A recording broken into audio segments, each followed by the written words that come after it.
Taarifa kwa video mbalimbali zinazoendelea kuonyesha hali ya usalama lakini pia na hali ya maandamano ya tarehe 9 ya Disemba mwaka 2025, huku tukiweza kuiona hii video ninayoweza kuonesha hapo ikiweza kuonyesha raia akiwa anazungumza mbele ya wanajeshi.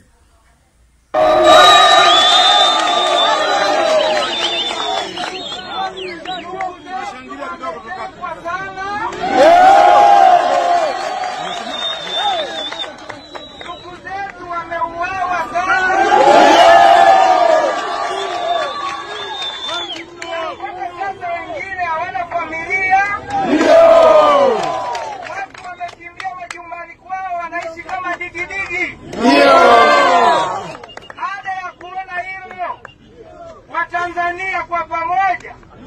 tukaona tushirikiane, tuungane, hatumtaki Rais Samia.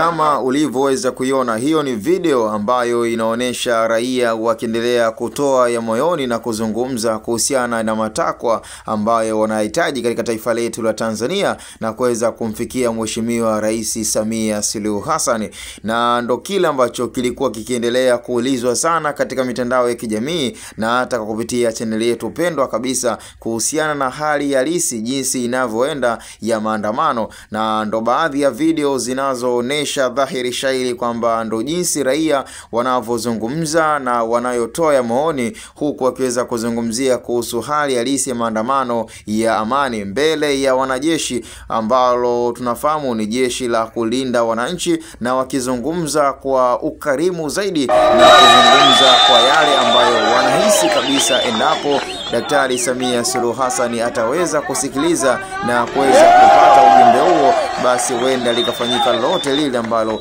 litakuwa liko salama kabisa. Lakini hatuna la ziada kwa kuwa kumekuwa na video mbalimbali ambazo zimekuwa zikiendelea kusambazwa, lakini itaendelea kukusisitiza kwamba hakikisha unapokea taarifa na kuto kuruhusu kusambaza video ya aina yote ambayo itakuwa ikiendelea kuchochea na kuvuruga amani ya taifa la Tanzania, kwa sababu wengi umekuwa kituma video ambazo zilikuwa ni za tarehe 29 na kuzifanya zionekane ni za siku hii ya tarehe 9 Disemba ya mwaka 2025. Hivyo tuendelee kwa makini na kuhakikisha kwamba tunaendelea kuhakikisha amani ya taifa la Tanzania inaendelea kuwemo daima milele kama siku hii ya kumbukizi.